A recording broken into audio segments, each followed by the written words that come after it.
சிறகென விரித்தாள் பூந்தலை எங்கே சூரிய நிலவாய் ஆனது அங்கே என் மனம் என்று போனது எங்கே மன்மதனே உன்றது எங்கே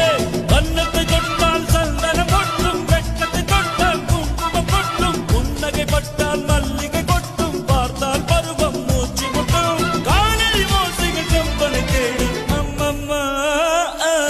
பிக்காசோவின் ஓவியம் ஒன்று பித்தோவானின் சிம்பனி ஒன்று பெண்ணாய் மாறியதோ அந்த புறத்து மகராணி